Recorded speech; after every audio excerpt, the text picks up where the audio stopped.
we're so excited to have you all here. This is truly amazing. The first time in 3 years to be here in person in Olympia on such a beautiful day. Thank you all for driving and making the trip down here. This is for you. Thank you. I just, again, welcome everyone. It's so good to see everyone in person. And I know, let's give that a round of applause. And I also just want to recognize too that when we pivot from that flat screen into in person, it's just that moment of real human connection. And it is sometimes awkward, it is sometimes uncomfortable, but it leads to something really beautiful and connecting. So let's just spend time today with all the other things we're doing, just really connecting with each other as a cultural sector. Thank you. Oh, I'm sorry. And I'm Manny Kowalin, Executive Director for Inspire Washington.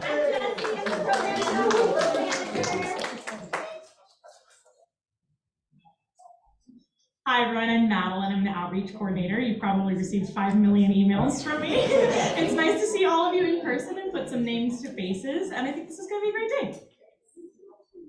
I'm Josh LaBelle. I'm with Seattle Theater, but more important, I'm the board chair of Inspire Washington. And join me in thanking our staff for organizing this entire event. I'm far from the only board member here today. We've got several of them here. And if I could just ask Inspire Washington's board members who are here just to stand up and be recognized and just say, thank you all.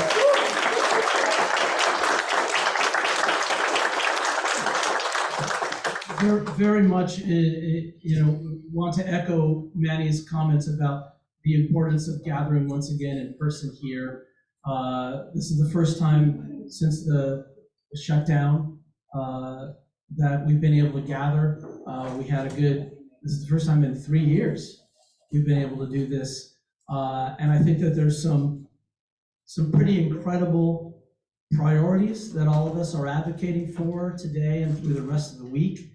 And the staff has put together a really nice program today. And I think sort of in my mind, the meat and potatoes of the program is going to be reviewing those legislative priorities, making sure that we all get on a similar, if not exactly same page, and be prepared to answer questions from legislators. And I think I want to make sure that we invite your questions, so it's not just we're presenting and barking at you. We want to hear from you, and there may be plenty of questions that we've not anticipated. And I believe we're going to have two of our incredible public affairs leaders joining us for that at around 10:30. Is that about then? About 10:30. That's Becky Bogard and David Foster. So they'll be able to go through those legislative priorities with staff, with everybody. But boy, to be here and supporting more building for the arts, ongoing operational support, $25 million, and of course, councilmanic authority for the entire state on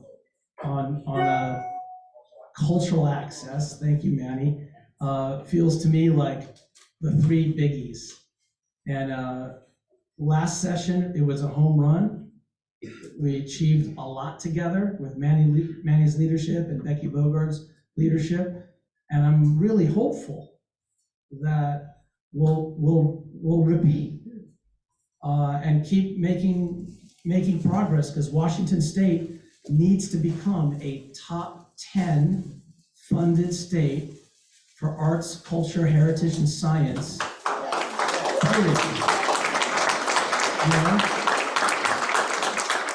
That's the mantra I want to remind us. This is the long game. When we look at the next 10 years, we need to be a top 10 state. We're down in the 40s, you all, on a per capita basis. So, on a per capita basis, I don't want to spread misinformation. Per capita, let's get to top 10. And we got a great start last session. Let's keep it up this session. and remind our legislators of things like that. So enough from me. I want to thank all of you for being here and participating. You are what's going to make the difference, not just this week, but in the weeks and months ahead. It's a long session. Keep your antennas up.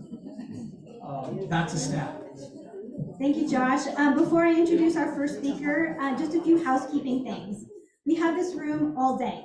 So as you're coming and going in your meetings, please use this as your home base. There's going to be snacks and different food throughout the whole day. Please, this is your home base. So come on back, you can work. There's tables, there's internet. Please hang out with us. If you have any questions, please come. We'll be staff here in the room all day. Any other housekeeping? No? All right. Oh, yes. So I'm sure you've all received a lot of emails, but if you're a district leader or regional captain, please remember to fill out your post-meeting form. I sent that out, I believe, on Friday. And that's super helpful for us in terms of data tracking after this event, so we know how many meetings we took, who showed up, and we can make sure to invite you back next year by knowing that you came. If you're not a district leader, but your regional captain or your district leader has asked you to fill out said form because you'd be able to take attendance in the room, please do that. And if you have any questions or need someone to resend a link, just come to the desk. All right, thank you. And without further ado, I would like to invite Yvonne Peterson. I cannot wait for you all to meet her. I met her when we were doing Arts for All up in Tieton, Washington. And she's just one of the state's most special people. So thank you for joining us, Yvonne.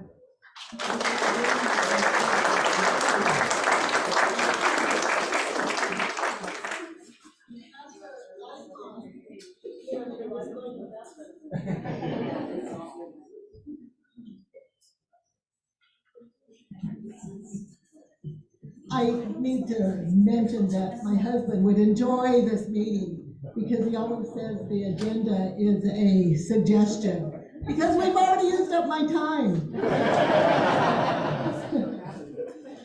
I'm Toonie Moose, I'm Chehalis, I'm a master weaver, and Yvonne Peterson is my tax name, just so we have that clear. When we think of art, when we think of culture, when we think of prayer, for tribal people, it puts us into this political state, this political standing, because we have to do some analysis. Because of the laws and policies that have passed to curtail culture, art, our language, our prayer. Take that into recognition as you stand in solidarity, as you stand as an ally, as you stand as an advocate for arts education. Always speak for Wolf, speak for the tribal people who are in your area. So let's begin. Please stand if you're party to the Medicine Creek Treaty of 1854.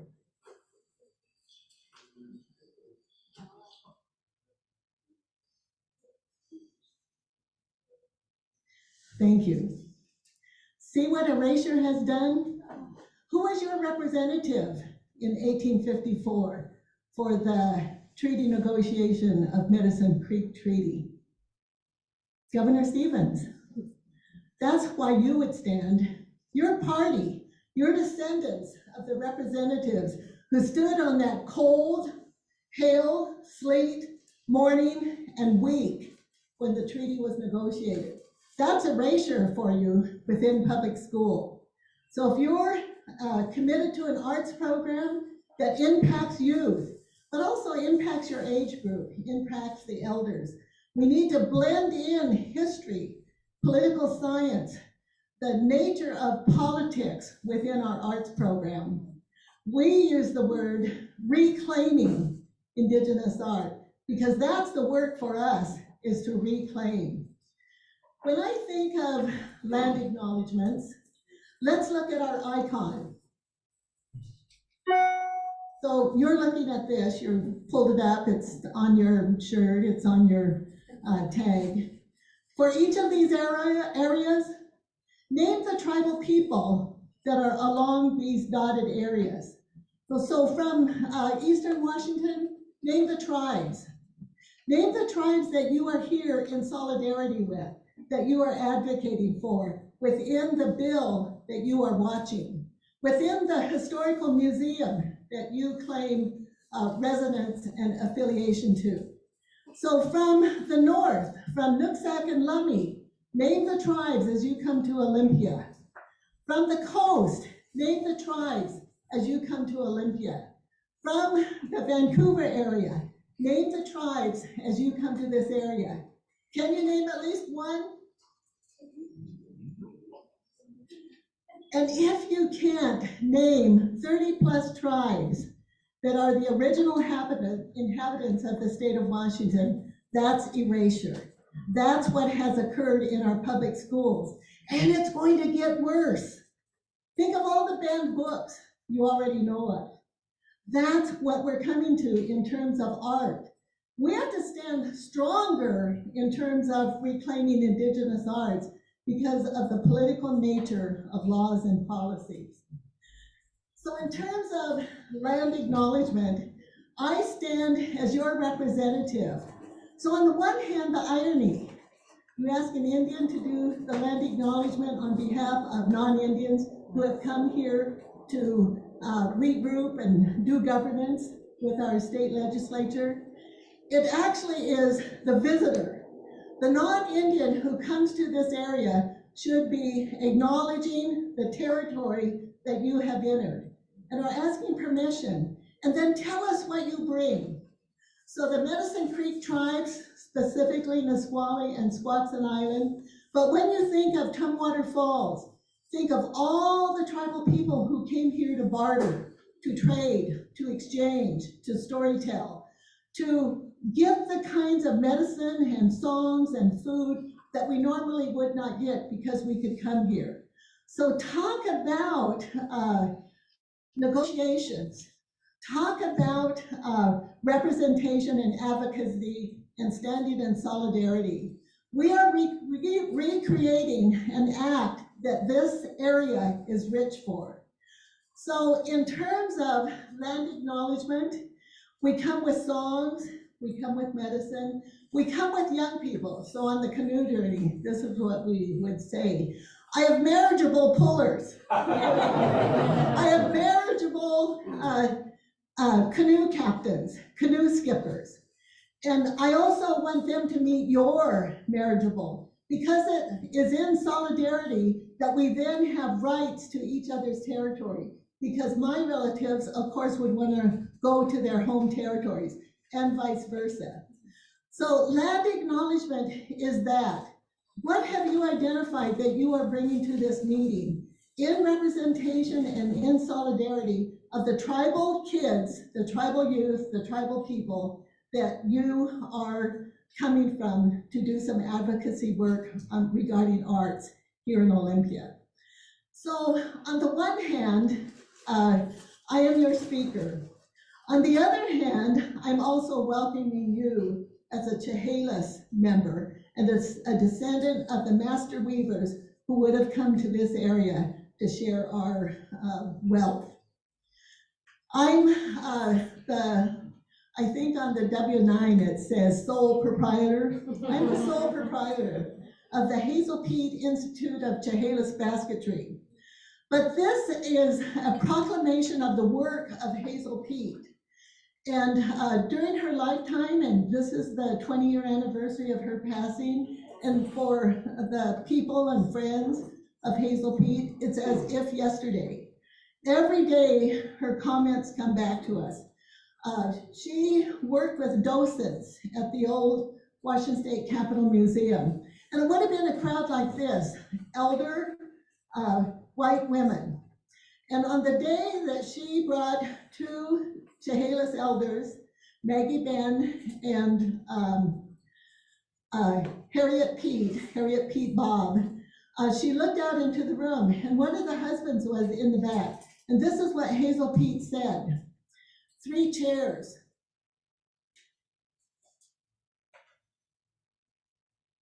3 chairs. But this is what the husband did of one of the women. He started up the middle aisle and he was getting the group to respond. Hip, hip, hooray! Hip, hip, hooray! Hip, hip, So see, we're speaking the same language, but somehow the words aren't the same. So when we say art, and the Indian person immediately has to start to analyze and work at the politics behind what that word means. There isn't a word in the Chehalis language for art. It is so total.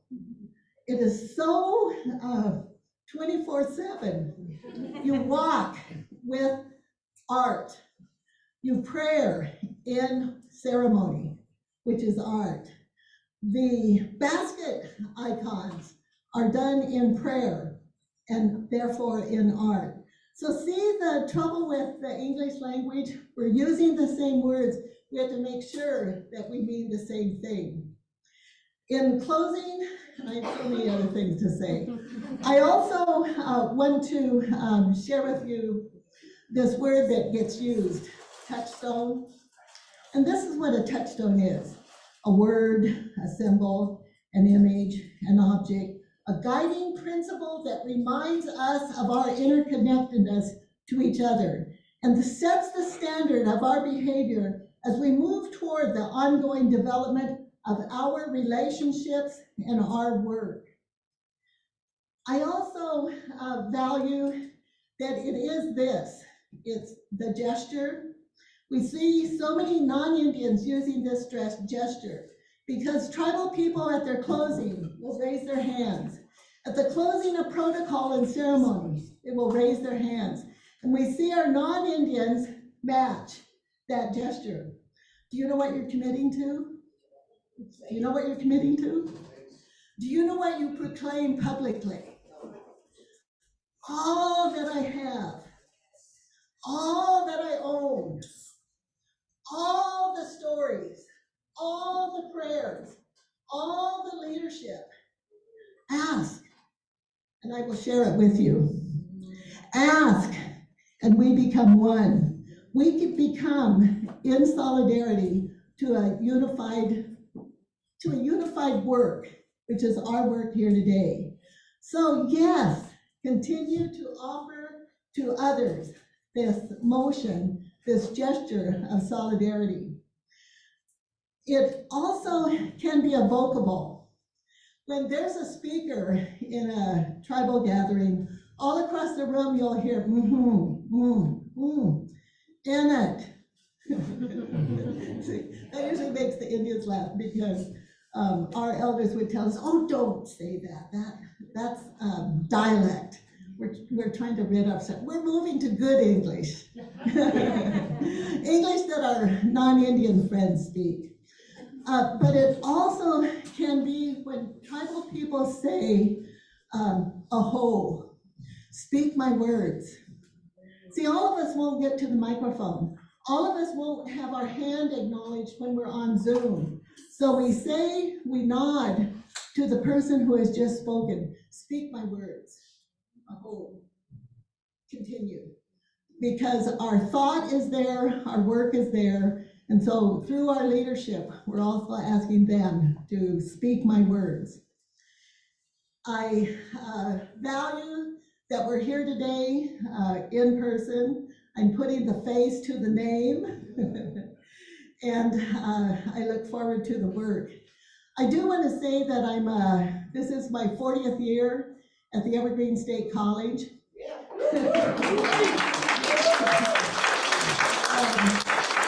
This is also for my husband and I, our 55th wedding anniversary in March. And we're now teaching together at Evergreen. Last year we taught a program titled Indigenous Storytelling, Political Resistance. So see, to be here and tell a story, I'm taking a risk. So I have to know the resistance that resides within speaking up as a Chehalis tribal member, as an elder. This year it's titled Regeneration of Performance Arts, Indigenous Puppetry. Regeneration, that's erasure. We have to proclaim and step forward in these things of reclaiming and taking back. That's why I rely on you as you testify and make the connect to your legislature, is that you're our advocate, our ally. So standing in solidarity, I look forward to a great day. Thank you.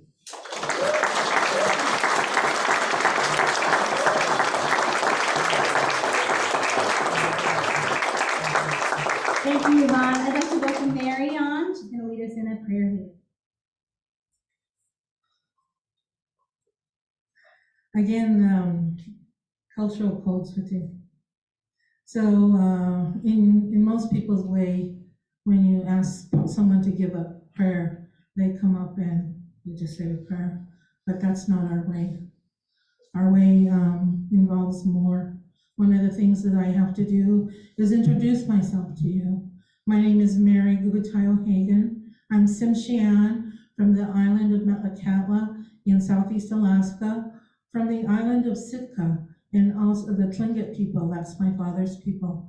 I'm also Visayan and Ilocano, which are two provinces or peoples of the Philippines. Just like there's tribes, there's different different ways that people organize themselves in the Philippines, and so I'm Visayan and Ilocano. My grandfathers came to this country in 1904, so we are some of the oldest Filipinos on the West Coast. And we're a proud community on Bainbridge Island of Indopinos. The reason why there are so many Indopinos is because they brought the Filipino over to work, and we were part of the United States through the Spanish-American War, and they passed laws against bringing Filipino women over because they didn't want families. So a lot of Filipino workers would work in the migrant farms, and they would be working alongside Filipinos, and a lot of them were young women, and so they created these Indopino communities, and Bainbridge Island is one of the strongest and most outspoken Indopino community in the United States. So I'm very proud to be a part of that community, and my mother and father were born on Bainbridge Island in 1920 and 22 as some of the oldest Indopino people in the United States also. So that's who I am, and the reason why we go into introductions and say who we are so that people can know, oh, that's how I'm connected to you. I have a Filipino in-law, I have an Alaska Native co-worker, and kinship is what's really important to Native people, and so that's why introductions are so important, why I can't just come up and offer a prayer. I want to thank Yvonne for welcoming all of us to this territory and giving me permission to speak and to share this prayer. And I have a couple of thoughts on culture from my perspective as a Native elder and a woman, a matriarch.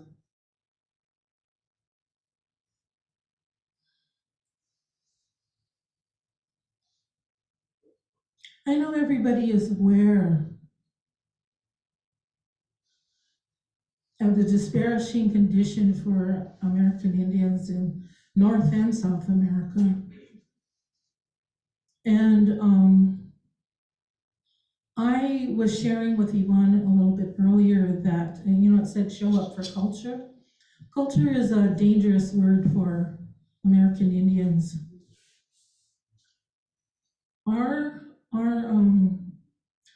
greatest tragedy for American Indians in North and South America is religious persecution. Only as recently as 1978 has our religions been decriminalized. And so many of my relatives were imprisoned for practicing their songs, their dances, which also had a religious significance similar to that of Islam.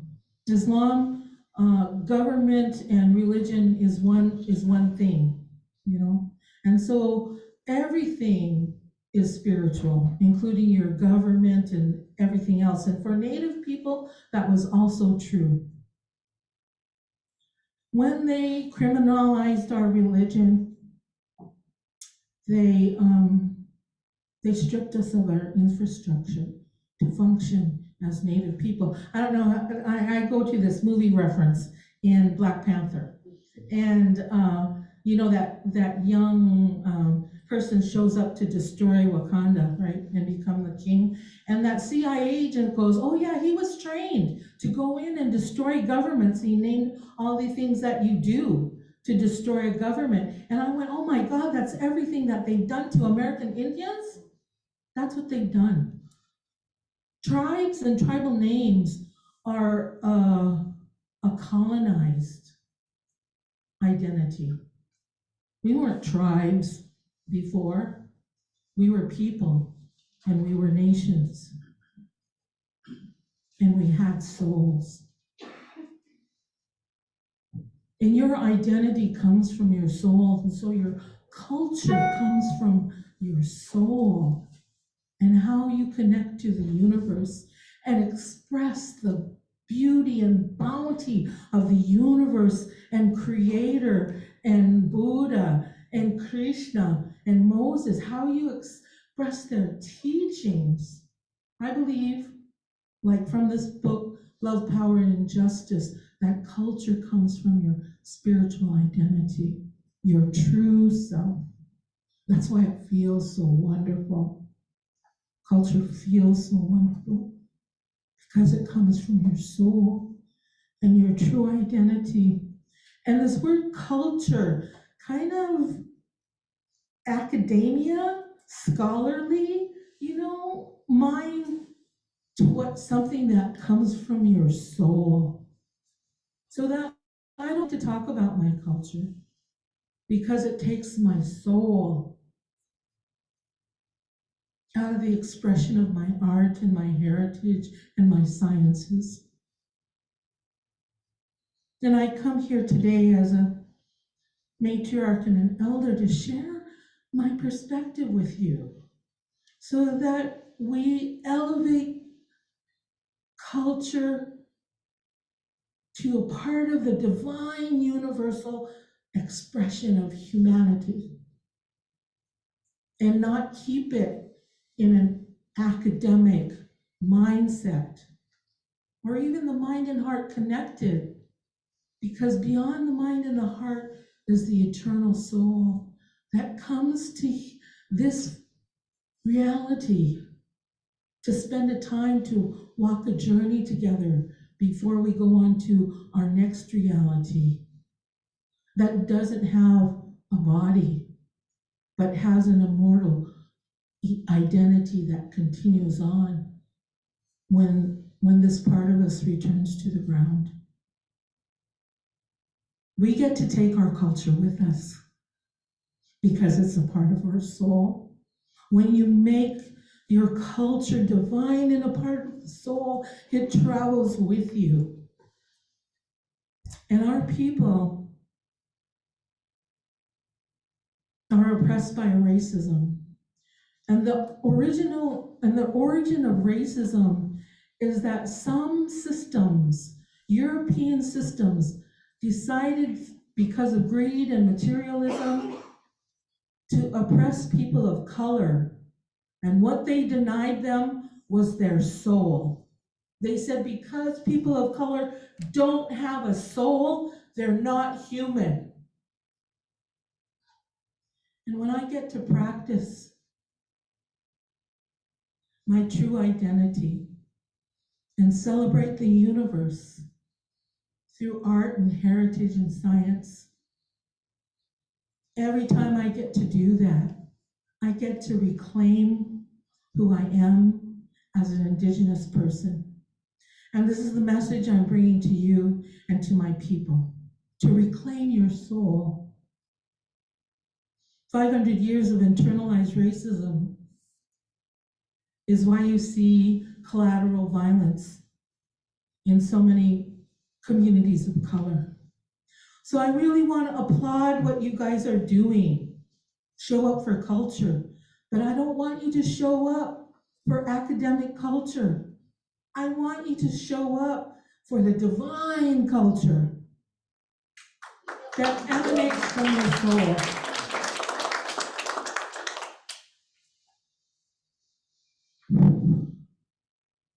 So all of our healing of all the peoples of the earth and the ending of racism, the equality of men and women, the divergences between poverty and extreme wealth, as we all return and reclaim our souls, our true identity, all of those differences will disappear, and we can work for unity and diversity and the oneness of mankind. I also want to share that for 40 years, I've been a member of the Baha'i faith, and that in the revelation of Baha'u'llah, I've been able to find my soul and recently overcome genocidal, as being so much of a challenge to me, and colonialism. So I'm not here to share my culture. I'm here to create ceremony for you. I'm here to sing my medicine song and call on the ancestors because they're so powerful. The ancestors are so powerful. They have so much power to put behind us in our work, that my ceremony today is to call on those ancestors that you may achieve the goals of your organization as rapidly as you can. And the year of the rabbit is a time of prosperity, but next year is the year of the dragon. So you need to prepare for the challenges that are going to come to all of us in that next year. So the words of this song, it's a Baha'i prayer I raised my children on. And now my children have master's degrees, and we have 4 nonprofit organizations in our family. And that the ancestors have brought that to us, because you have to feel them and know them. So I want you to take a minute to close your eyes and tie your soul to the universe and to the ancestors, and ask them to be with you and walk alongside you in this work, because this work is not easy. This work is not easy. The work of healing is not easy, and we need them. We need their power. We need their power that will change us gnats into eagles and us drops into oceans. So think about your loved ones on the other side. Feel the energy of the universe and let go of your body and feel the oneness of creation that is beyond the miracle, the material body. Your body is a part of this universal energy. It's just a small part, but your soul is one with the universe. The English words to this song are, "Oh God, guide me, protect me, make of me a shining lamp and a brilliant star. Creator, thou art the mighty and the powerful. Yahweh.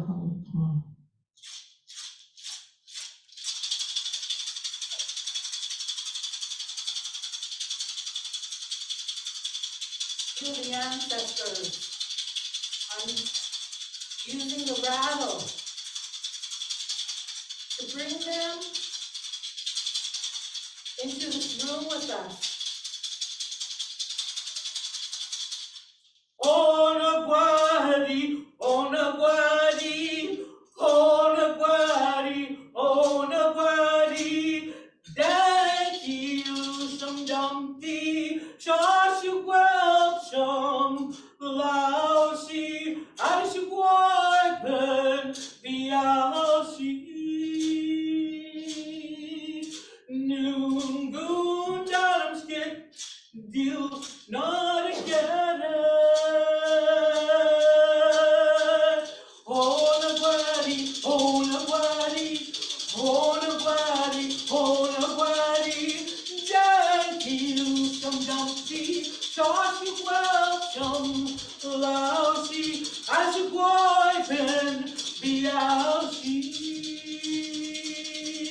Noon go down skip till not again.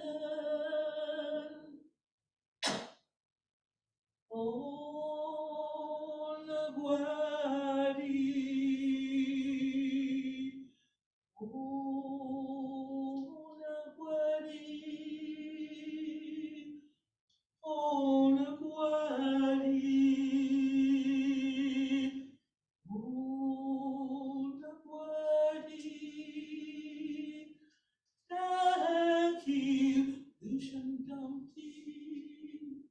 Shashuk welcome Laoshi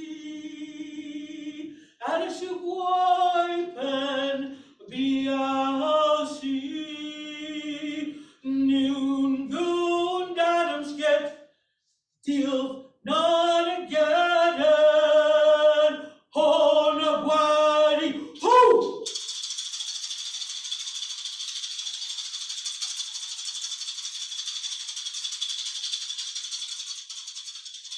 Yamahaulama!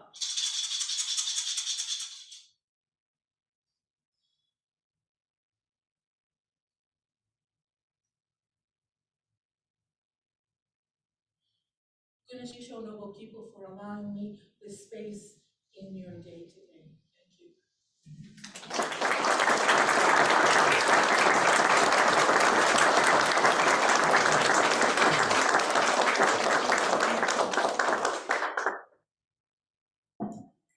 Thank you. That was really special. That was very moving.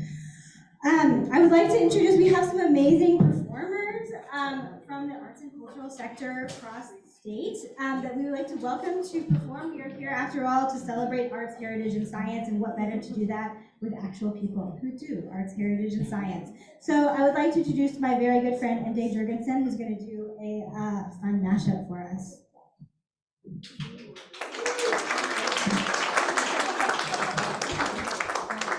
Good morning. Oh, that was sweet, thanks. My name is MJ, as Jesse said, MJ Jurgensen. I am a queer, non-binary educator and performer, and I proudly use the pronouns they, them, theirs. Performer, I didn't always want to be one. I was one of those kids that had piano lessons and choir shoved down my throat. And theory, oh my gosh, so much theory. And I was destined to be a soccer player, obviously, come on. And so I fought the good fight for years and years.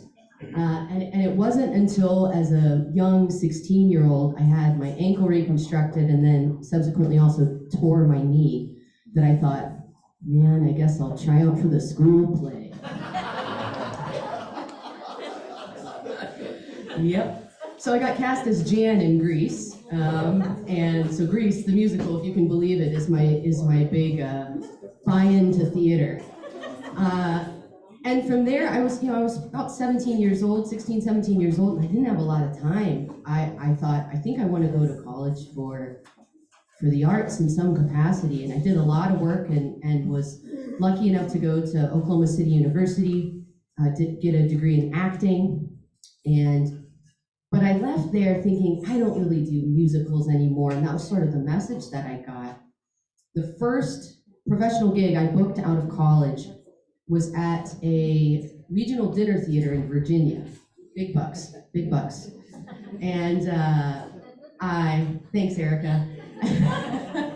And I was asked to play in a show on the guitar, and I was like, well, I'm not really a guitarist, but I'll do my best.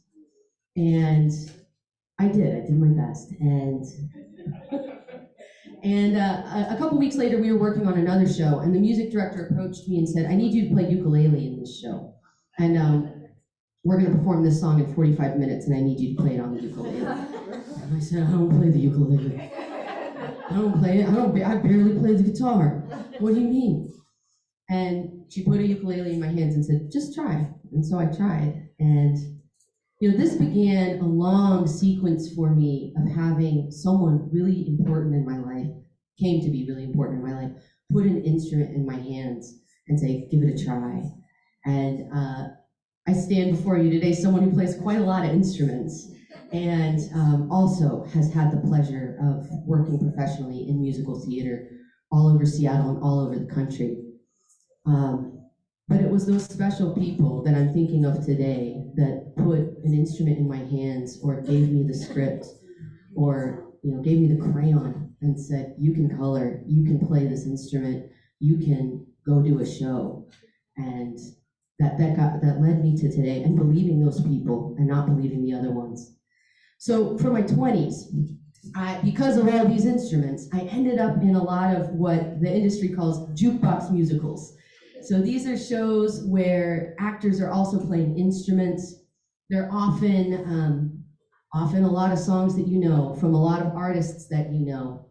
So I've made a mashup today of some of those songs that I'm going to play for you. I think you'll recognize most of them, but the one that I'm going to start with you probably won't. It was written by Roger Miller. He wrote all of the music for a show called Big River, and I think all the other ones you'll know. So here we go.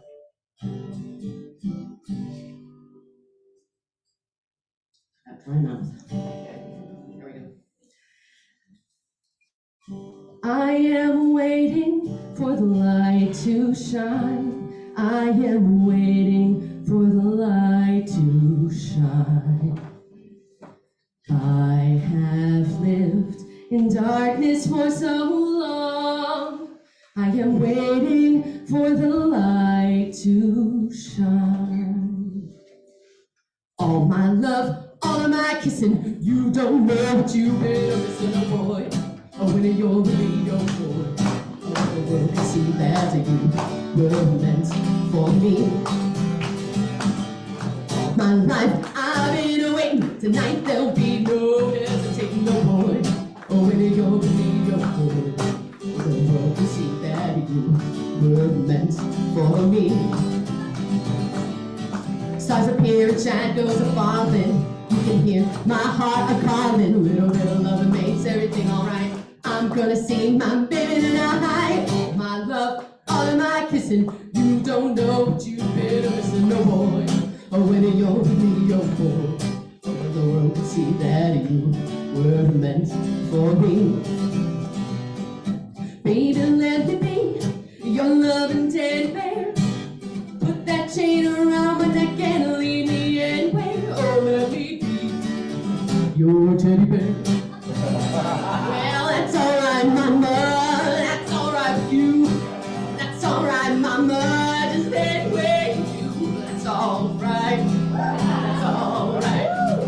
That's alright now, mama. Anywhere you do.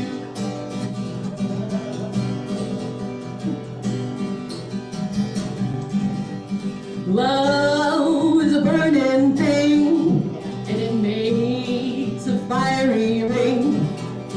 Bound by wild desire, I fell into a ring of fire. I fell into a burning ring of fire. I went down, down, down, flames went higher, and it burns, burns, burns, the ring of fire, the ring of fire. I fell into a burning ring of fire. I went down, down, down, flames went higher, and it burns, burns, burns, the ring of fire, the ring of fire. I have lived in darkness for so long. I am waiting for the light to shine.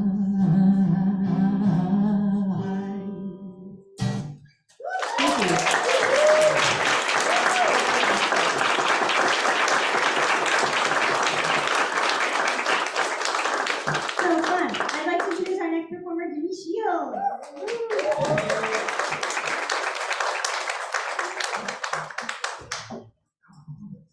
Hi, my name is Jimmy Shields, pronoun are he, him, his. So happy to be in the room with you all this morning, and thank you for all that you're doing for the arts and trying to do and going to do in the future. It's so much appreciated. I often think about when I was a child and saw people on stage or people on film and television, and I never quite knew how to do that. Especially coming from, my parents are from the South, and so it was always, get that 9 to 5, go to school, that's a hobby. And now in my adult life, I do this full-time professionally, and it's what pays my bills. And my goal is to be able to get the youth to understand that that's a possibility, because nobody tells them that it's a possibility. And the biggest thing that I think about is something recently that happened that we all don't like to talk about, the pandemic. COVID, isolating ourselves in the house, everything stopped, everything shut down. Going to the bank was impossible, going to department stores was impossible, going to the grocery store was far few and in between. But one thing did not stop was the arts. We turned on our TVs, we turned on at-home concerts, we turned on music, we turned on Netflix, TikTok, all of those things never stopped. If anything, they elevated.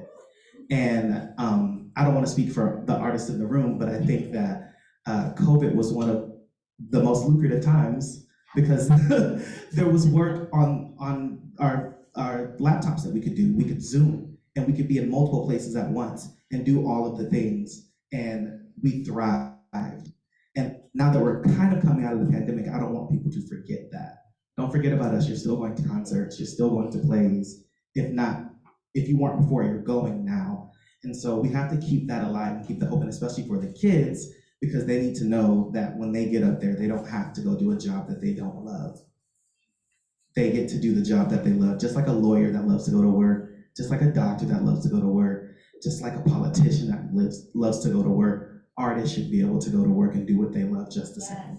So I'm blessed to be able to do it. I know MJ and Erica are blessed just the same. And so I think everybody, if that's what they want to do and what they love, they should have the opportunity to do that. I'm gonna dance a little bit for you, just a little bit, but I need your energy as well. So when that music comes on, I want you clapping and I want you jigging a little bit. Yeah? I don't want to just be the show. We're all the show.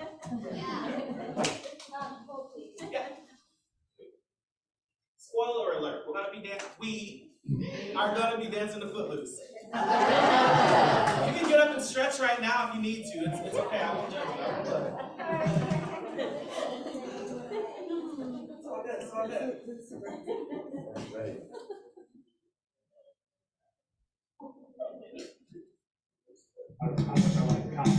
Here's something that I just watched, and it may seem kind of self-evident, but it isn't.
I'd like to introduce our final performer today, Ms. Erica Matova.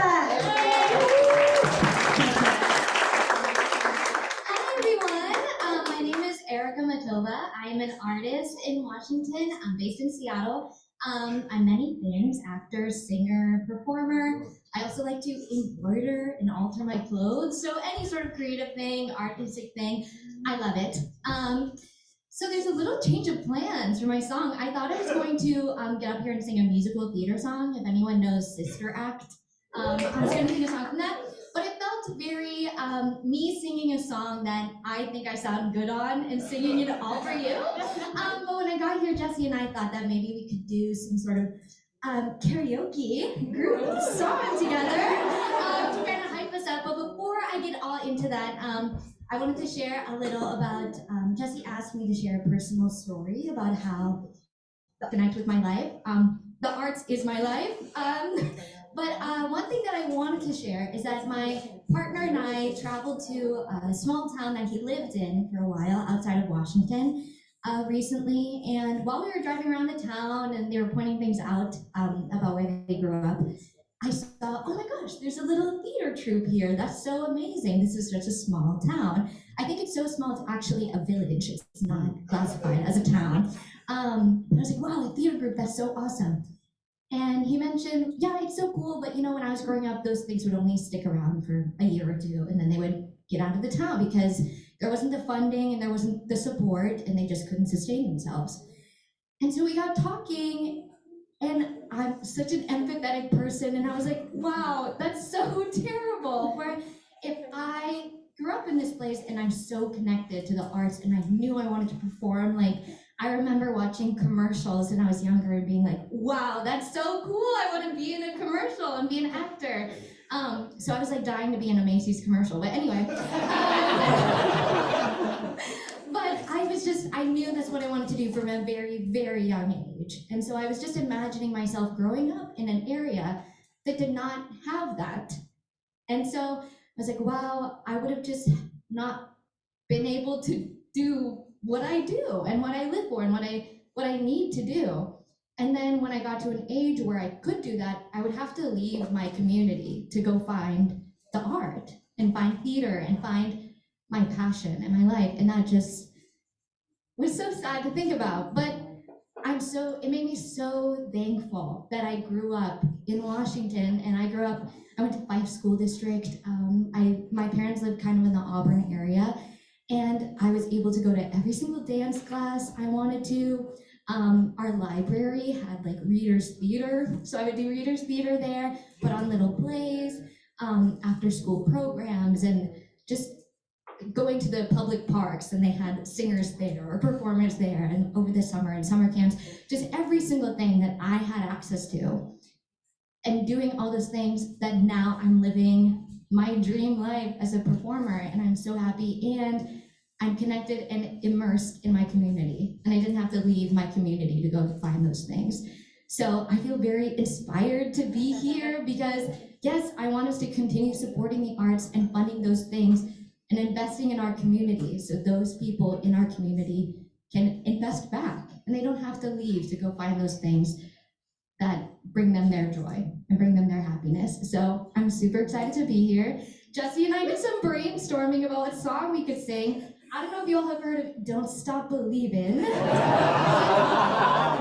hear it's a karaoke favorite, so I thought to kind of like get us pumped about Inspire Washington and what we're doing here today, we could all sing it together. And a disclaimer, we haven't practiced this at all. But, so we've got the karaoke up here. Yeah, improv, and everyone just join in whenever you want, when you know the lyrics, okay? Woohoo! What keys is it?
I'd like to welcome Becky Bogart. We're going to talk about our legislative agenda. So pull out your legislative agenda sheets. We're going to go through that.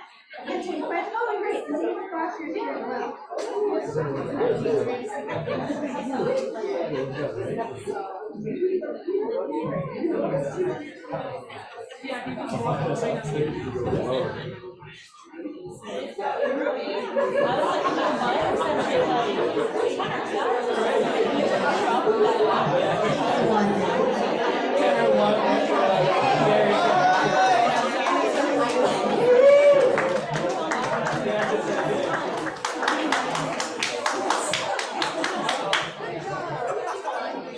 I know.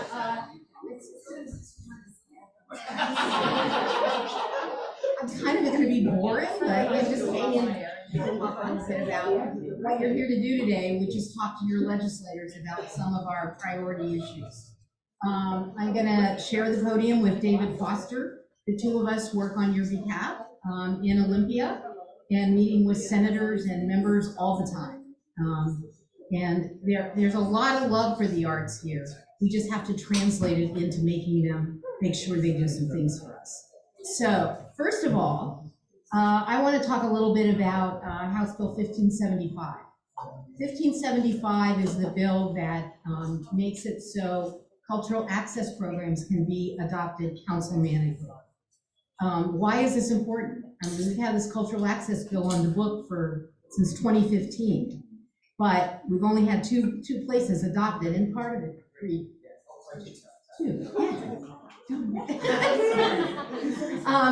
and part of the reason is that it has to go to a vote of the people. And what this bill does is it allows your local city or county councils to adopt these plans on their own. It means imposing a tax, and that sometimes they don't want to do. They'd rather have it go to a vote of the people, and they still have that option. This is another tool in the toolbox. And I think it's really important to make sure that people know we're not eliminating the vote of the people. But let's think about it. At this point in time, I think arts organizations and cultural organizations and science organizations are not in a financial position to run a public campaign. The last time there was a public campaign run in King County, it cost about $1.5 million. I suspect all of you can think of a lot of better things to do than spend $1.5 million on a political campaign. We think that the council manic is one of the ways to deal with that. And we've got the bill. The bill was heard yesterday? God, the days all run together. Yesterday in House Local Government. And it is scheduled to be execed out tomorrow. Which means it then it's going to have to go to another committee, the House Finance Committee. So let me make a suggestion to all of you before you go visit your legislators. You look and see what committees they're on. If they are on House Local Government or House Finance, Senate Local Government, or Senate Ways and Means, they're all going to have a chance to vote on this bill to keep it moving along. There is a Senate companion bill that Senator Liz Lovelett from Anacortes has introduced, but we're going to go with the House bill. Senator, I'm sure she wishes she was, Representative Julia Reed, a freshman, who is very, very enthusiastic about the arts. I can't tell you how enthusiastic this legislator is about the arts. And she's really working the bill. Along with Representative Liz Berry and Representative April Berg. All three of them are really key on this. And so if you have appointments with them, make sure that you thank them for their efforts on this. But even if your legislators are not on any of these committees, they'll eventually have to vote for it on the floor. Now, I'm going to tell you that you're probably going to get some resistance, that there are legislators who think that people should always vote on imposing taxes. My response to that is, we elect you as our leaders, and that is one of the things that you have to do. If people don't like a tax, they'll throw the legislator out. Don't tell them that. But the fact is, we do have these choices, and you want them to. It's probably more diplomatic to say, well, we need you to stand up and be a leader on this. The other thing that is really important to emphasize these folks are not voting to impose the tax. This is a procedural vote. This is giving another way for the local governments to do it. It's a local tax. A lot of people don't like the sales tax. It's regressive. Hey, give me an alternative, but there isn't one right now in our tax system. And so we have to go with what we have. In the end, when we found that when Olympia did this last year, or I'm sorry, Tacoma, a couple of years ago, they have found out that it cost $12 a year per household. That's not a lot of money to make sure that we have some increased visibility, increased funding for the arts. So I'm happy to answer any questions about that. I'm going to talk about one other thing, and then I'm going to turn the podium over to David. Any questions about that particular proposal? House Bill 1575, yes. Becky, should councilmanic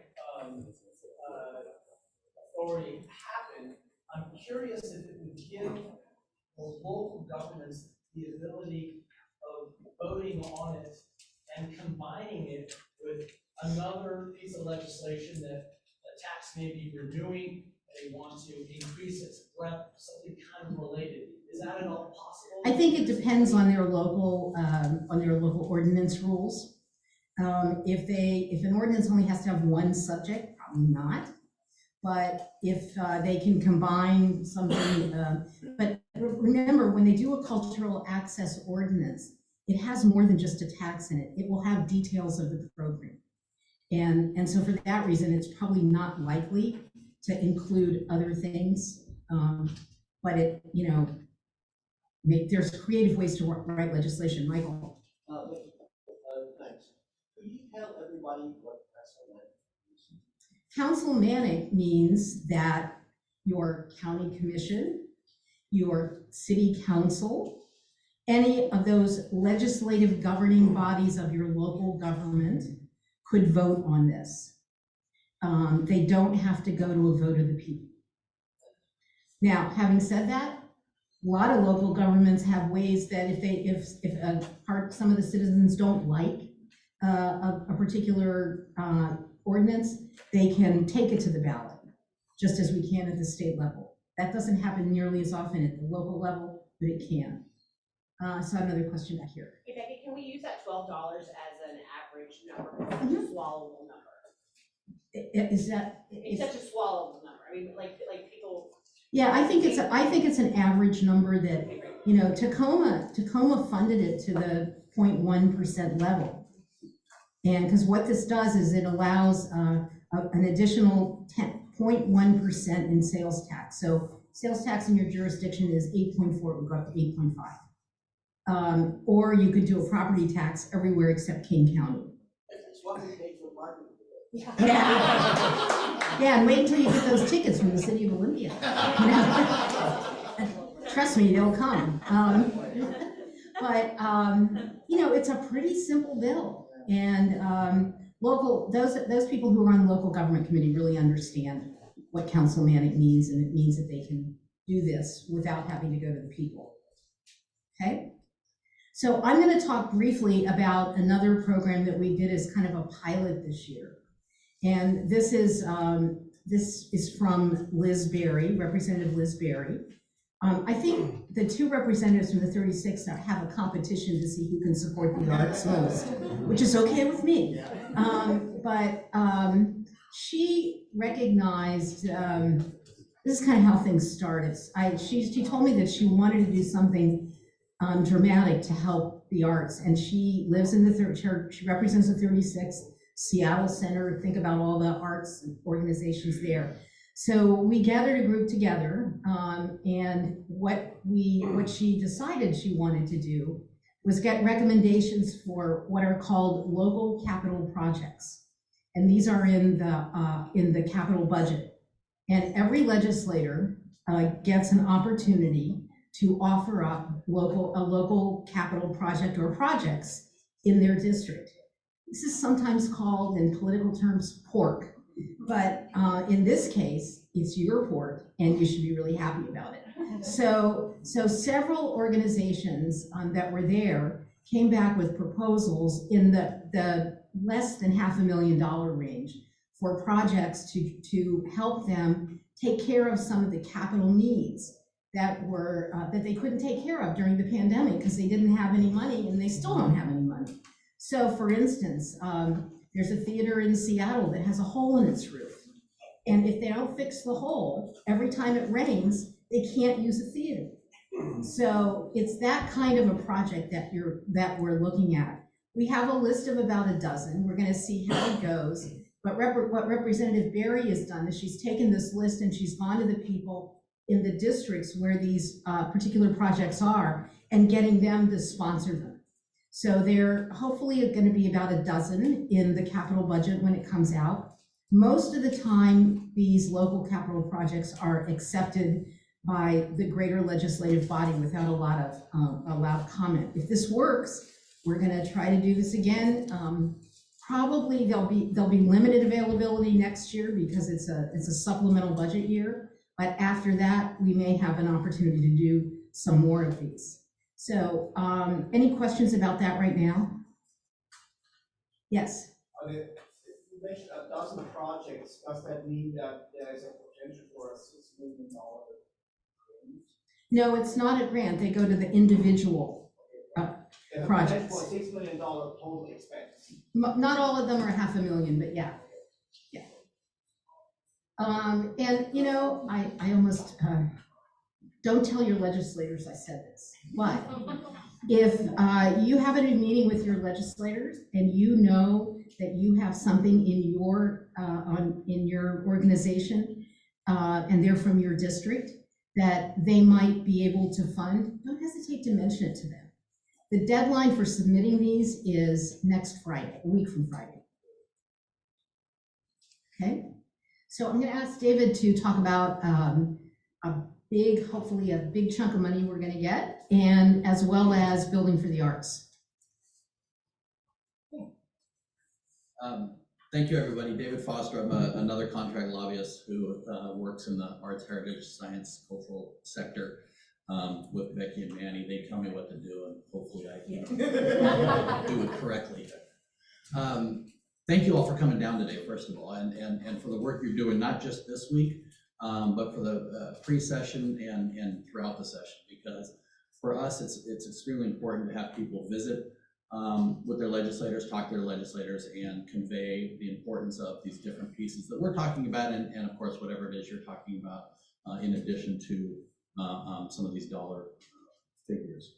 So another piece that we have that is being proposed in the operating budget is a continuation, hopefully continuation, of funding that was first approved in the 2021 budget and then again in the 2022 budget for operating support related to COVID, but operating support for organizations. And I'm sure many of your organizations applied for Working Washington 5 and COVID relief funding. We just call it $45 million. Apparently there's names to it. I hope you all were able to access some of those dollars this past year, and we are trying to do that again in this current budget cycle. We are making a request of $25 million to continue that grant program. It may look a little bit different. We're not entirely sure what it will look like. It'll be quite similar to what you've seen previously. We recognize, and a number of the legislators recognize that the need is still there for the cultural sector. And so we want to try to make sure there's at least some additional support going forward. So that's something that will be in the operating budget. It's a statewide request, so it's not limited to any one district or one area. And again, I think that's something that we believe is important that the legislature put forward. And if you have an opportunity to talk to your legislators about it, we would appreciate it. I'll stop there and see if there are any questions. Other than how do I get more? That's not a question I can answer. One thing I want to add, and that is, I want to make sure that everybody picks up on the distinction. There are two different budgets. There's a capital budget, and if you have people that are on the capital budget committee in the House or the Senate Ways and Means Committee, we need to talk to them about those capital requests. And he's going to talk about Building for the Arts in a second, which is a capital request. And then there's the operating budget. The operating budget is what they do for the next 2 years. Representative Berry has put the request in, and she's made it broader. Last time there was a limit on what your revenues could be. She is not proposing to have that limit, and she's proposing to do it for 1 year with the possibility of coming back next year if we get something this year. I'd also like to say, pray for good revenue forecasts. It's really important. So with this $25 million request, a legislator asked one of us today, what is that going for in the Senate? Where are we all spending that? What would you like to see those answers? Well, I think. Is there 2 or 3 things you want us to focus on? Yeah, I think you talk about the experience that you've had, your employees, your constituencies, those that are coming back to the theater, to the play, to whatever venue you may have. Explain to them how it helped. Explain to them, here's what those dollars did for us, and here's what some additional dollars can do. Many of you I know that are in the live theater, live venue area probably are not back at 100% capacity. You're probably still working through many of the difficulties that came from COVID.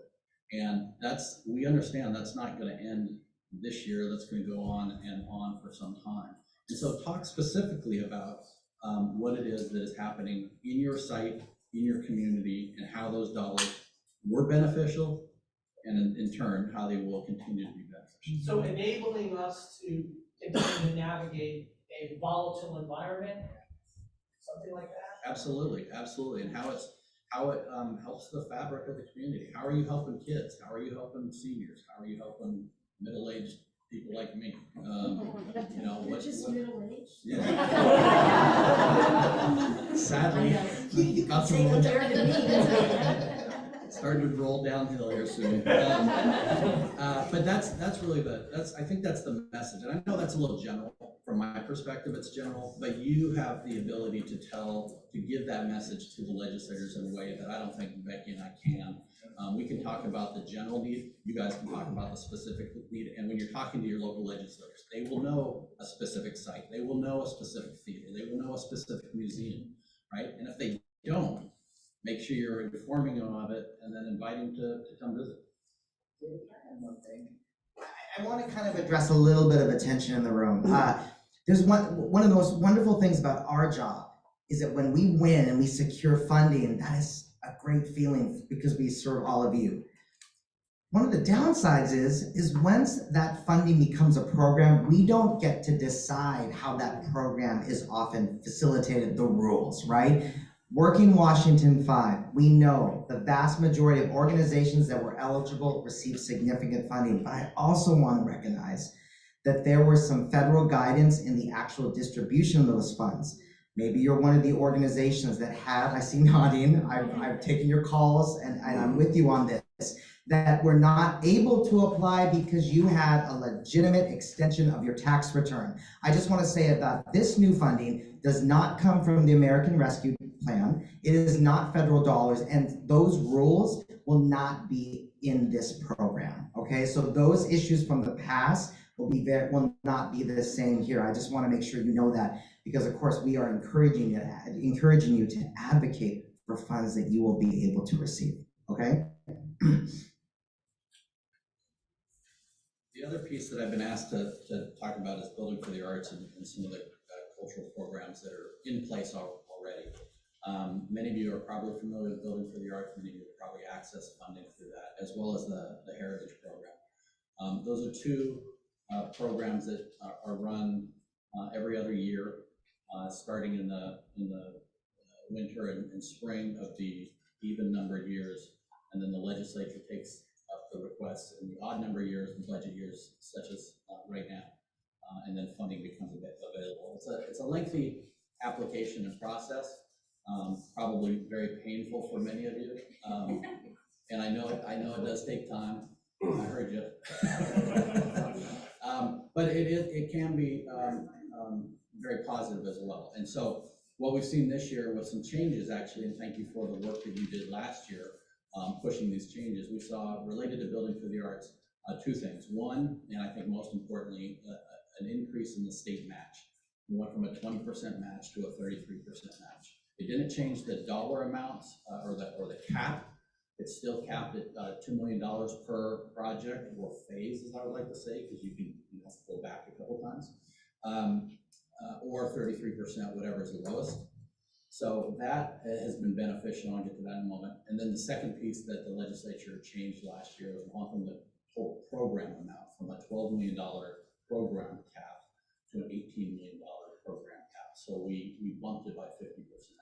What we saw this year is the largest number of applicants and the largest number of recommended projects that I've seen, and I've been doing this for now, I think this is my 8th budget cycle, but I think it's the largest that we've seen in the history of the program. And so we have 32 projects spread out over 17 legislative districts in the state recommended for funding.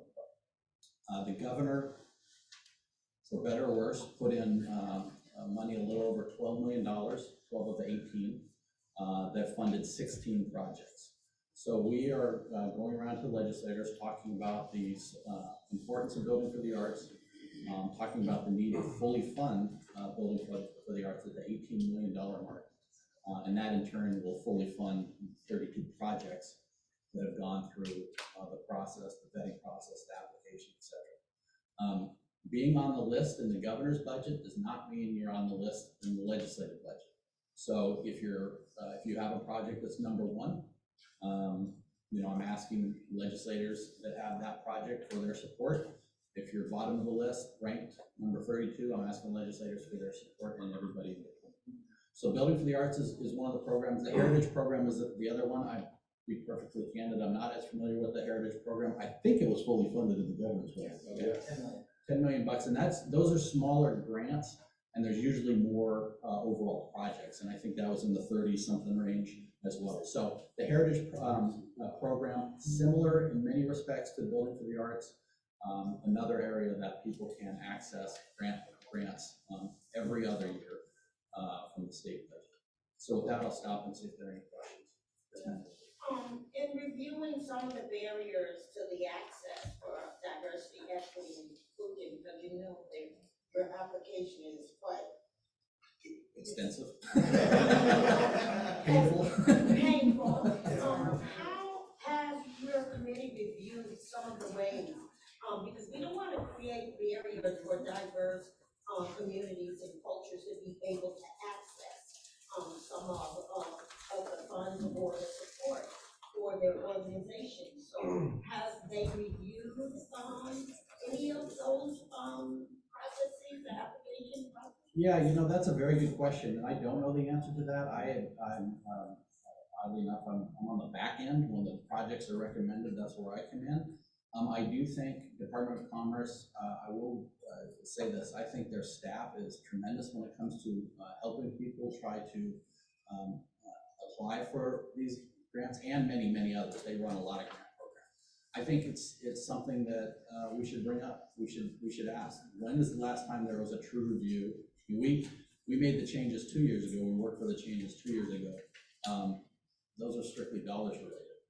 So looking at the overall program, I think would make sense. And that's something we can and should do during this interim, because the application process will be open next spring 2024. So we have some time to review and make suggestions and potentially changes. How can we get involved with that process to be able to have community members alongside? Let's talk about that. Let's talk, if we could do this maybe in concert with Inspire Law, and it would be starting with a conversation with the Department of Commerce. And we've got a couple of different people we can talk to. Thank you. We're handing out money and no questions? Yes, sir. I have a silly question. I love those. I live in a 36, so what can I do? Everybody's on my side. Thank them profusely and keep doing more. I mean, I hate the process, you go to this, say, pro or con, where do you live? I want to know. Yeah, no, I that's not a silly question. That's a very good question. And you just heard, the first answer is absolutely. Thank you for all the work that you're doing. And then it's how can I help? What can I do? Because you're not limited to the 36th district. You can talk to other legislators. You have You may live in one district and work in another. You may have a cabin in Eastern Washington. Talk to those legislators. You've got friends, family, spread the word. So thank you very much for all that you are doing. We really appreciate your effort. We know it's a hard lift. We know you did this 2 years ago. We know you did this last year. We know you're working on it this year. Now, how can I help you? And they will appreciate that. They'll be happy to hear, one, the acknowledgement, and then two, that people are trying to help them on the outside. We can't get in past certain doors, right? Yeah. But you guys have more say from the outside in with your legislators, be it the 36th district, the 45th district, the 9th district, wherever it is. The more legislators hear from their constituencies, the better off in the end we're going to be on these. One thing I would also add, Representative Reed and Representative Berry. Let's also help them with their other things too. Take a look at the other bills that they're championing. I mean, if after you do all the thanking, and maybe there's something you can sign in pro. I mean, I very much pay attention to what they're also doing. This is so good to us. Yeah, but do that tomorrow. Don't do that tomorrow. Yeah, don't get that. So that actually leads up one thing, don't get your issues mixed up. You're there to talk about arts and culture issues. Don't talk about social issues. Unless they ask. But all I'm saying is just be very careful. I have a goal, and I'll get your question. And it's a goal or it's something that we're gonna ask you to do. David alluded to it, that, we're your hired guns, but my goal is when I walk in to talk to a legislator, I don't want them to look at me and think it's me. I want them to think, oh, it's you from their district, because you can vote for them, you can help them. So it doesn't hurt to mention that we represent you, but at the same time, the goal eventually is that we've kind of morphed into you when we go in to see them. Well, I go a little bit further, and I'd say, when we go in and say, we want to talk to you about this, I've heard from my district, I'm on board. I know exactly what you're looking for. You had a question? I was just looking for a list of the approved projects that building for the artists. If you go to our website, inspirationleague.org, and you click on the advocacy resources tab, there's a link. You scroll down under the arts requests, and then there's a VFA list there. I was skipping on all the other ones. And I'm gonna call that the recommended list. We got approval of it. I have a copy right there. The only thing I underline in this is, we know how often they get the complaint calls. We know how often they get the negative calls. So every time you can do a handwritten note, scented with rose petals, whatever you want to do, that brightens their day and acknowledges their work. And that, I think, it goes a heck of a long way, because they'll get a lot more no calls than they'll get yes calls. So I have one last issue, because I know you don't have enough to talk to them about. And that is a bill that came up very recently that relates to ticket sales. And it may not apply to all of you, but to some of you, this is very important. And Josh, make sure I have the number right, 1684? 48, just a little dyslexic. 16, House Bill 1648. It was introduced by Christine Reeves, Representative Reeves from the 30th District, and she's calling it the T-Swift bill. So it is a reaction to what happened with Ticketmaster and Taylor Swift. Unfortunately, in writing this bill, she swept up the dynamic pricing that many of you use, especially those that have performances. And there is a meeting tomorrow with her that I think she wants to try to do something this year, but we've also made it very clear what a negative impact this would have. And it's interesting, the impact.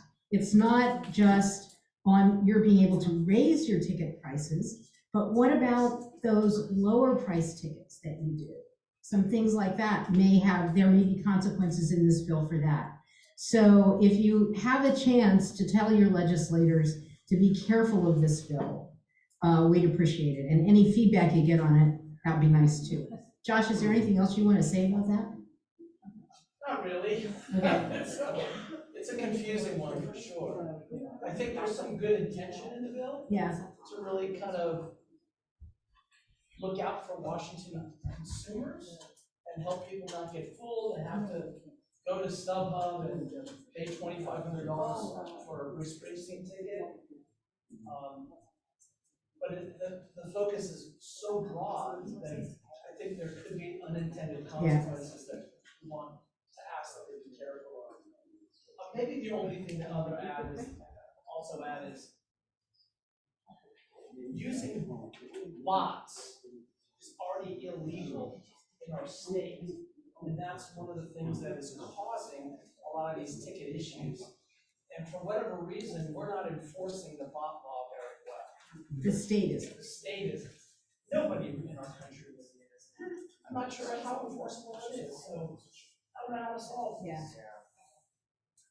Now, I have one other suggestion about the issue that you raised on equity and these projects.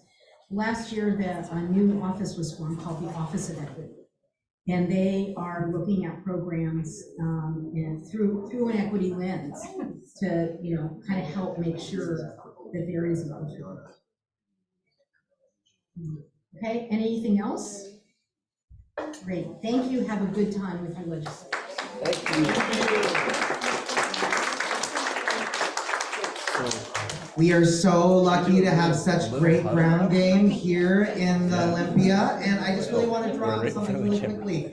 We do all this work. Inspire Washington invests all of our time and money in coalition building and advocacy, and bringing the best people together and putting all of our creative energies around thinking about the future and how we can address it. And how do we do this? We do this with the investment of our cultural partners. So, if you are not an invested member in Inspire Washington, I sure hope you will consider. We have a wonderful array of organizations statewide that pay dues and make sure that we can continue to put our money in serving all of you. It's not just about the money though. When we go into meetings with lawmakers, I love to show the list so they know, oh, it's not just Manny who lives in the central area of Seattle. It is also the Mental Arts Alliance, and it's also the Tri-Cities, that is also Spokane, and on and on and on. That we are a statewide coalition focused on statewide cultural equity. So please consider joining. The membership dues are really reasonable. I'm happy to make deals. All right, I'm gonna turn it over to Jesse, who's gonna continue to move on with our great cultural agenda. I recognize that we're a little behind schedule, so when and if you need to leave for a meeting, please do so. Don't hesitate to do that. At this time, I would like to invite each of our statewide partners to say a few words about their legislative requests. So we shared Inspire Washington's broad cultural agenda, the things that we believe will support the most broad collection of businesses.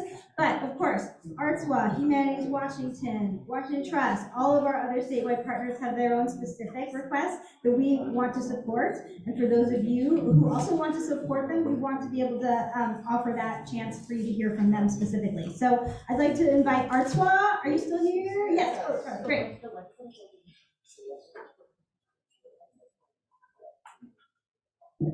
I am not Karin Hunt. She is much shorter and she has a great British accent. Yeah. So you just have to put up with me. My name is Charlie Robin. I'm the CEO of the Capitol Theater in Yakima. 8 years ago this week, I arrived in Washington State and have been very thrilled to be actively participating ever since I hit the ground, truly running it as it was. In addition to the things that have already been discussed, one of the other priorities that we have at ArtsWA that we're pushing forward, we have put forth a $11,770,000 operating budget request, which in the governor's budget came in at $2,735,000 for engaging Washington tribes through TCAP, which is a Tribal Cultural Affairs program. This is specifically intended to establish that program, encourage enterprise with seed grant applications, supporting equitable access for tribal populations, and creating program evaluation tools to assess the outcomes. This is to make certain that we're listening to the tribes, hearing from them with a liaison who's working within the tribes and within the ArtsWA staff and community, so that we actually have an ability to have an impact, because so many of the tribes don't see their access points. Even though they exist, they don't see where they are. They don't see that they've got a voice, and this is intended to give them a very specific voice. We're working on amplifying arts and education.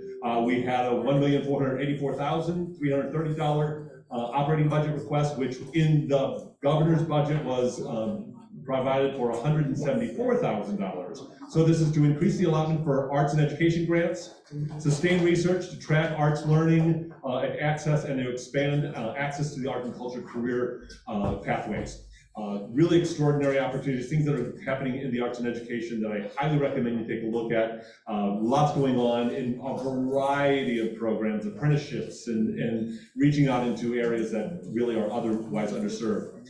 One thing that is completely unfunded in the governor's budget, but we had put in an $850,000 operating request, is preserving the state art collection. Of the thousands of pieces that are maintained by ArtsWA and the ArtsWA curatorial staff, they are managing pieces. So many of them are out in the public. The vast majority of them are in the public, and sometimes it takes 30 and 40 years to get back to them, to get them serviced and covered and rusted and other things. These are oftentimes outdoor sculptures. Sometimes they're things that are inside schools and state buildings that need attention. And we have been building that curatorial staff, but we need additional conservation support. We do have fully funded in the governor's budget the continued funds as a capital budget request for the creative districts. Tremendous opportunity to really build from the local and then build out through the state. So great support for that. Please thank them for that and encourage. We have that in there, but we need to make certain the legislators put that through. And the last is something that was also not funded, but we are actively working on, is advancing the efficiency through a CRM, a client relations management system. This was not funded in the governor's budget, but very important for making certain that so many governments are criticized for the fact that they're still working on card catalogs and they're still Excel spreadsheets and the like. Actually having an active, interactive, secure database that can take all the programs and all of the information, have it securely available so they can integrate all the programs that are being developed. So I'm happy to answer any questions on that, but otherwise I will turn it over to the next questions. All right, thank you, Charlie. Chris, oh, there you are. Chris from Washington Trust for Preservation.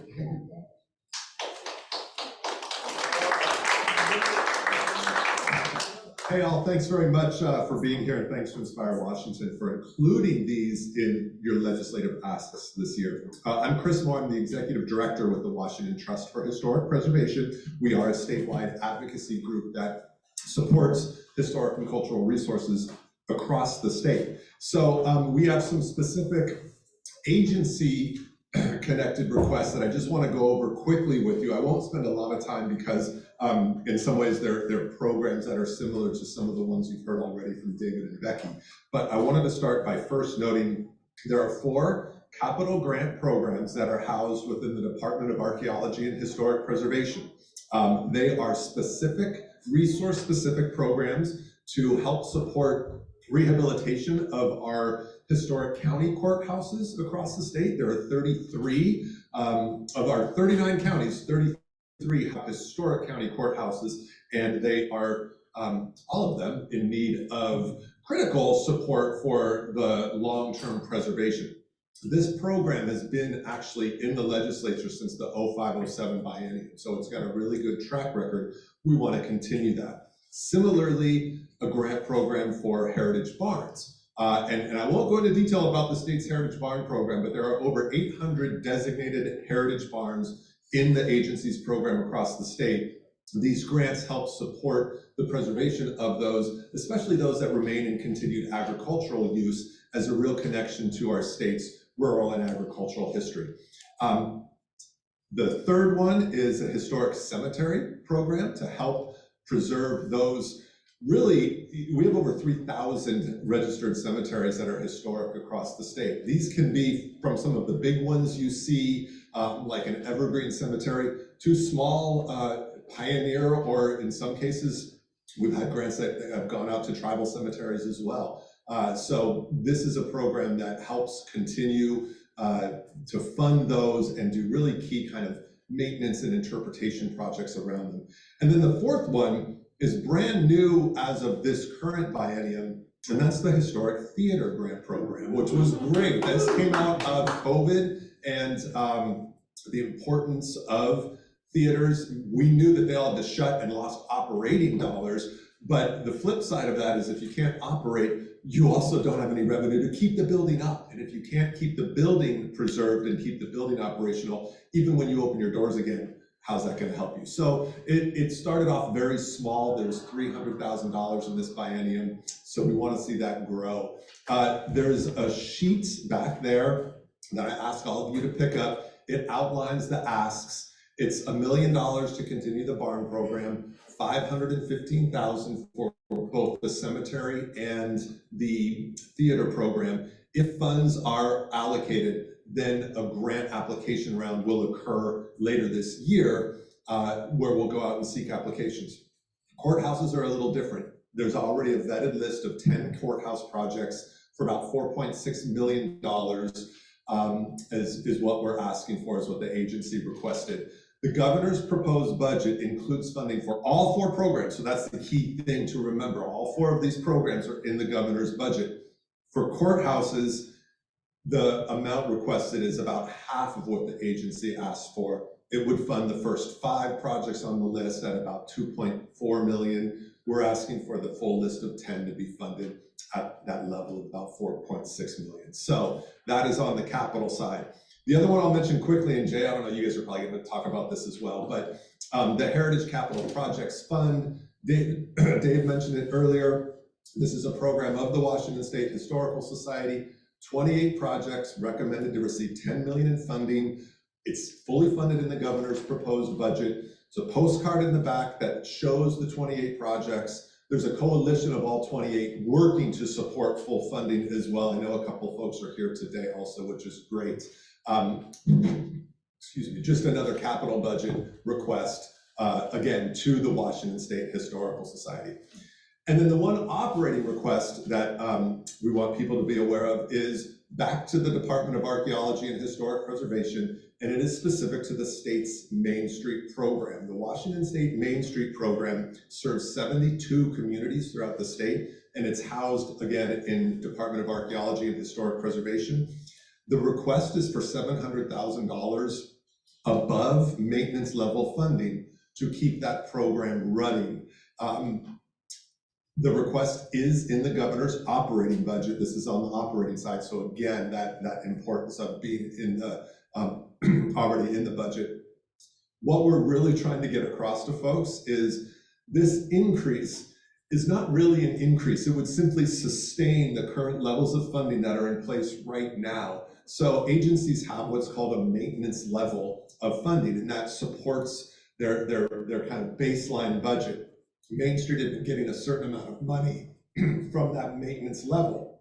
This current biennium, there was an increase in $700,000 to help provide services to those 72 communities, but it was inserted as a one-time budget proviso. So what that means is we have to go back through the process and get that money essentially returned and retained. So it shows up as an increase from a budget standpoint, but the reality is it will simply maintain the existing levels of funding we have now for the program, without which we have a lot of communities that will no longer be able to be served through the program. And our Main Street communities are all of our communities. It's 72 across the state, and so much from the standpoint of arts and culture and heritage happens within those Main Street communities. So those are our 3 requests. Again, there's a one-pager for each of them. Obviously on the capital side, if you've got members who are on the capital budget committee in the House or on Senate Ways and Means, ones to key in on. And on the operating side, members in House Appropriations, and again on Senate Ways and Means. So thank you very much.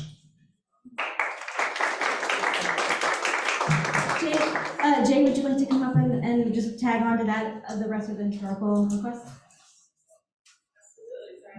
Mine, so hi, I'm Jade Bearston, formerly Mortensen. I work with the Washington State Historical Society. I'm the Director of Heritage Outreach there. So really happy to be here to help support the heritage of arts, heritage, and science. Back in the back, we have a summary of what was included in the governor's budget for the Historical Society. And you'll see that there are some staff positions in the operating budget, which are really key and important. So we'd love support on that. But I do want to focus on the capital budget requests, specifically the Heritage Capital Grants Program. We're really pleased to have been able to have our panel submit a full list of projects to spend out the entire 10 million. That hasn't been the case in the last couple of cycles, so really happy to see that. Also really happy to see some historic arts venues on our list, so there is some crossover there, which we're happy to see. And I want to thank Chris Moore with Washington Trust and the coalition that's working to support funding for this program. And I'm the person who manages that program. So if anyone has any suggestions, there were conversations with Equity. We do revisit kind of all of the policies and procedures each year. So I'd love to continue conversation about that to make it more accessible. There are certain rules that we have to follow as far as the state is concerned, but if we can make it easier to follow those rules, we'd be happy to do so. The other big capital thing I want to be sure to mention is a $3.9 million request to upgrade our Great Hall of History at our museum in downtown Tacoma, which was previously installed in the 90s and has not been significantly updated since. So we have a fabulous team from the Historical Society who has been working with a group of Native advisors on making that Great Hall all about Native and tribal history in Washington State. We'd like to say that we're trying to literally center Native history in our State History Museum. So we got funding in the last biennium for the planning, so that's what we've been doing the last year and a half, this biennium, and now we're asking for the actual capital funds to construct those exhibits and transform that gallery. So we would love your support. Thank you very much. All right, Stone, there you are, from Humanities Washington.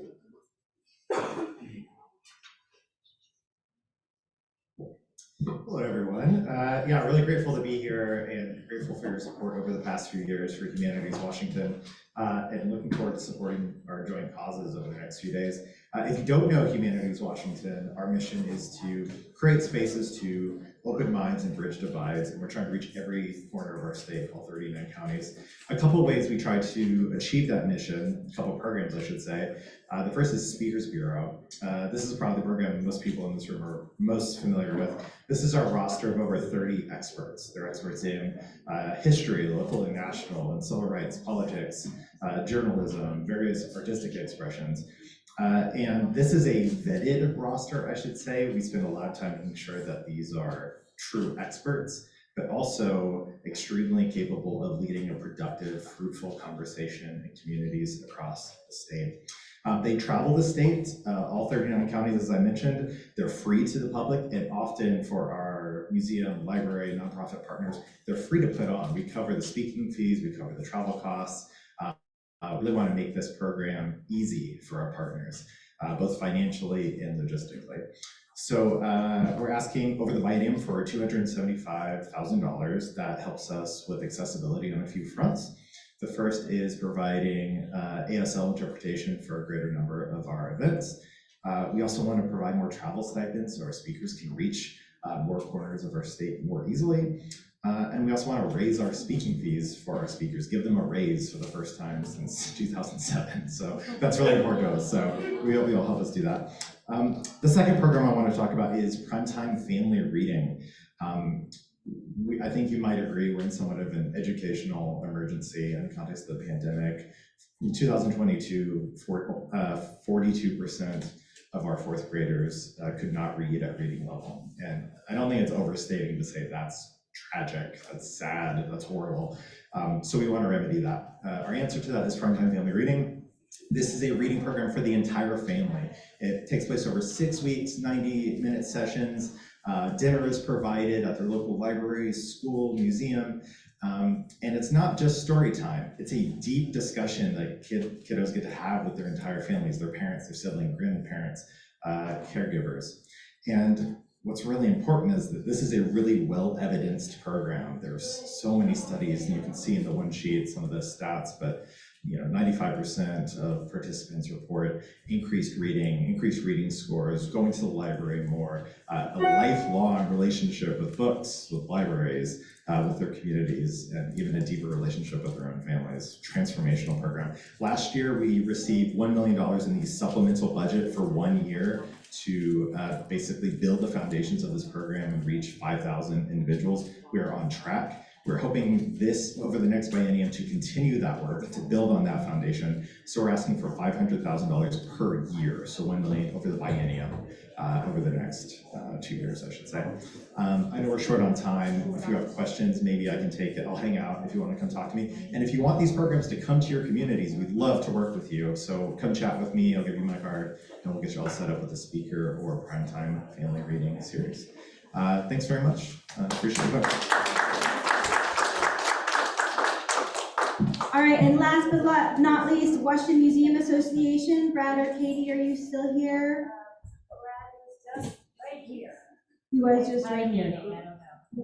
Okay.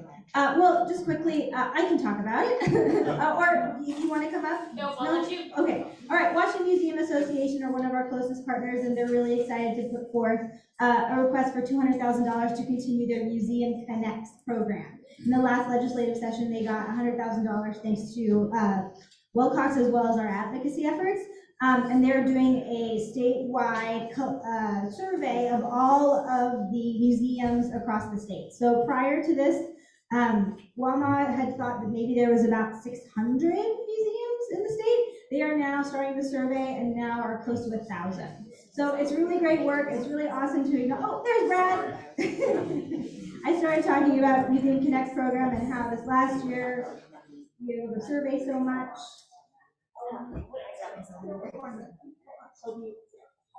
Hi everyone, Washington Museum Association. We're the rebel organization that likes to show up late, be cool.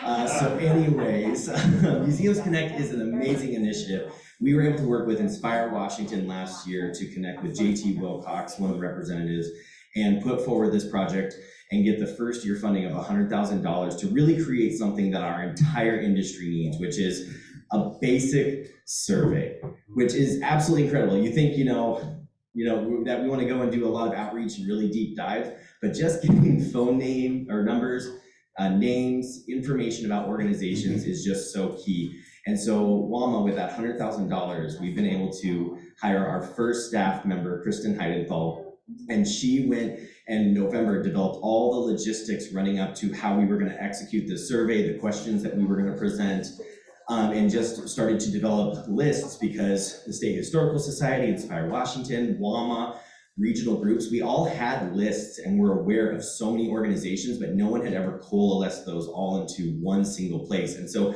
today, I think Kristen's up to like 973 organizations that we're aware of. And we even did a thing at our conference where we asked people to try to guess how many, museums and organizations there are, and I think people were like around 200, 400. And she's reached out to over 600 organizations to date and have over 150 responses. And this information and data that we're receiving, even though it's real basic information, is absolute gold. That's going to allow us to be able to advocate better. It's going to allow us to be able to connect with these museums and provide resources more meaningful. And WAMA can really position ourselves as the boots on the ground. So as you're doing amazing, great things here at the Capitol, we can be letting people know about all these amazing resources that are being generated. And then on the ground, we can start bringing information to make sure we can curate those needs for the small rural museums, for the museums within the cities that are all volunteer ran. So it's just an incredible project and we are so excited. So that $200,000 is going to make sure we can complete this project and start delivering these important resources to the entire community. And so we can't thank you enough, and it's going to really be a game changer for all of us. So thank you. Thanks, Brad. And just FYI, there are one sheets for everything we have talked about on the back table, so just come visit us and we'll be happy to give you some of those. And that concludes, we have a question. Yeah, so I've seen a lot of arts and theater and that arts, history, humanities, but you have a big word up there, science, where is that? Yes, absolutely. Sure. Well, the Broad Cultural Fund, the $25 million is for arts, science, and heritage organizations, much like Working Washington 5. But I mean represented here today. Oh, absolutely. Like, We there's no need. space for science. Yes, absolutely. Please help us get more people here. We are 3 people on our team. We did go out and tour the state, and we worked really hard to identify every science organization in every district, and we send invitations. So absolutely. Inspire Washington, we put out the broad word. We invite everyone to participate. We're really thrilled to have LIGO here in the house, over there from the Tri-Cities. Pacific Science Center has been a board member of ours. Woodland Park Zoo, Kirsten. Oh, we have Woodland Park Zoo in the back. There she is. And Seattle Aquarium, and my gosh, we also brought on several new. Oh, Westport Aquarium. Sorry. Yes, of course. No, but I guess what I'm saying is that in your introduction, when you kind of frame this whole meeting, this is really amazing, and I love the arts, but I'm not seeing our presence up there in the front. Right, one thing that, we appreciate that, and I'm not pushing back on that at all. I know that we as the staff work really hard to speak broadly and to mention all 3. But we also know that sometimes that it's hard for everyone that gets up to the mic to get all the words in. So we will continue to encourage people to speak of us as a broad cultural sector of science, heritage, and the arts. Yeah. Is there a way that we can help? Yeah, let's chat. Yeah. All right. Hey, one last thing I want to tell you is I really want to encourage. I know that our advocacy day week will end on Friday, and there are meetings that are going on through Friday. But I really, really, really encourage you to build relationships that go beyond this week with your elected officials. You will likely have a 15-minute meeting today, but on average, when Jesse and I were in district during the Cultural Futures Tour, our average meeting with a lawmaker was 2 hours. We went to, at the high, we went to many museums and walked around and talked about a whole bunch of things. So my point is, you get more time, more opportunity to find common values, shared objectives, right? And to develop champions with those lawmakers when you do it off session. So I encourage you to do that. Imagine how much easier it is to show up in Olympia and use your 15 minutes when you're just like, I'm just here to reinforce everything we talked about, and how are you doing? Where's my request? And all of those things. So absolutely, I encourage you to do that. Thank you very much. Come up to us with any questions, and good luck with all of your meetings.